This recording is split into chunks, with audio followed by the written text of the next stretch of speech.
그럼 이번 일이 단순히 아이 하나를 잡아가려던 게 아닐 수 있단 말입니까? 공개된 4화 예고편의 조여와의 대사인데요. 아무래도 강피찍 이자가 빈민촌 어린아이들을 납치해 정으로 팔아넘기는 방식으로 큰 돈을 벌고 있는 것 같습니다. 조여와가 해당 사실을 인지하였고 이는 그녀가 그간 해왔던 몇 놈 때려 눕힌다고 해결될 일이 아니다 보니 사건의 실체를 낱낱이 파헤쳐 이런 일이 재발치 않도록 처리해줄 믿을 수 있는 뒷배가 필요해진 것인데요. 하여 부득이 그녀 금명 종사관 박수호와 함께 강피찍을 뒷조사하는 모양새입니다. 3화 본방에서 박수호가 금명에서 활약하다 아예 조종으로 들어올 수도 있는 것 아니냐는 왕이소의 말에 박윤학은 혹여라도 그리 될까 우려하는 모습을 보였는데요. 왕이소는 그런 그에게 그것이 운명이라면 어쩔 수 없지 않겠느냐 말을 남겼습니다. 뿐만 아니라 그는 박윤학과 함께 15년 동안 특정 사건을 조사하고 있었던 것으로 보이는데요.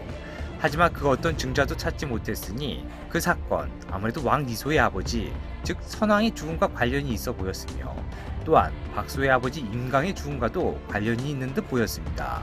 박수호의 본래 성은 임씨였고 그의 아버지 임강이 강피찍에 의해 죽임을 당했다는 사실은 저희 지난 영상에서 말씀드린 바 있는데요. 조여와 함께 강피찍의 사건을 조사하게 될 박수호. 박수호 그는 왕이소의 말처럼 운명이 그를 안내하듯 자신도 모르게 아버지를 죽인 원수 강피찍을 향해 나아가고 있었으며 이런 그의 행보가 분명 15년 동안 아무런 증자도 찾지 못한 왕이소와 박윤학의 수사에 큰 도움이 되는 전개가 이어지지 않을까 기대해봅니다. 그렇다면 강피찍이 벌이는 일에 대해 좀 더 자세히 알아보면 그는 빈민촌에서 살고 있는 어린아이들을 납치해 청으로 팔아넘기고 있었습니다. 빈민촌 아이들을 대상으로 하는 이유는 언제 어디서 누가 사라져도 이상할 것이 없는 빈민촌. 그런 곳에서 아이 몇이 사라진다 해도 누가 하나 대신 찾아줄 리 없는 그런 구조를 강피찍은 노린 것인데요. 하지만 빈민촌 할머니의 손녀딸을 잘못 건드렸다 조여와에게 딱 걸리고 만 것이죠. 그렇다면 그는 어떻게 청으로 아이들을 보낼 수 있었던 것일까요? 바로 호조판서 여움찍에게 뒷돈을 먹이는 대가로 청으로 가는 백기를 확보할 수 있었습니다. 1화에서 청으로 가는 백기를 열어달라 여움찍에게 부탁하는 강피찍의 모습이 공개된 바 있는데요.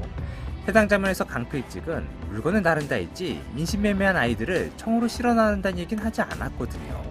아무래도 여움집은 강필찍이 돈을 주고 이용하는 호구일 뿐 그 이상도 이하도 아닌 인물 같아 보이는데요. 특이한 것은 여움집이 오난경의 남편이란 사실인데요. 분명 지난 2화에서 강필찍은 오난경의 눈빛 하나에 꼼빡 쫓는 모습을 보여주었거든요. 하지만 오난경은 두려워했던 강필찍은 그녀의 남편 여움집에겐 전혀 두려워하는 기색을 볼 수 없었으니 여움집 오난경 강필찍 이 세 사람의 관계 분명 아직 드러나지 않는 무엇이 있음이 확실합니다. 뒷일을 맡길 사람이 필요하겠군요. 화연상단의 단주이자 온종가의 대행수인 장소운. 그녀는 강필찍이 벌이는 범죄 행위를 뿌리 뽑으려는 조여와의 계획을 듣곤 뒷일을 맡길 사람이 필요하다 말하는데요. 여기서의 뒷일은 법의 심판을 말하는 것 같습니다. 조여와가 강필찍이 벌이는 범죄를 입증할 증자를 찾아오면 그 증자를 가지고 법에 정한 죗값을 치를 수 있도록 해줄 믿을 수 있는 관료, 바로 금영종사관 박수호입니다. 향후 4화에서부턴 박수호와 함께 강필찍의 악행을 쫓는 조여와의 모습을 볼 수 있을 것 같은데요. 조여와 현재 박수호의 왕자 모양의 복근을 보곤 몸과 마음이 많이 싱숭생숭해진 상황인데요. 과연 조여와 그녀 박수호의 곁에서 실수 없이 부탈하게 일을 처리할 수 있을지 향후 4화 본방의 관전 포인트가 될 것 같습니다. 오늘의 영상 마칩니다. 시청해주셔서 감사합니다.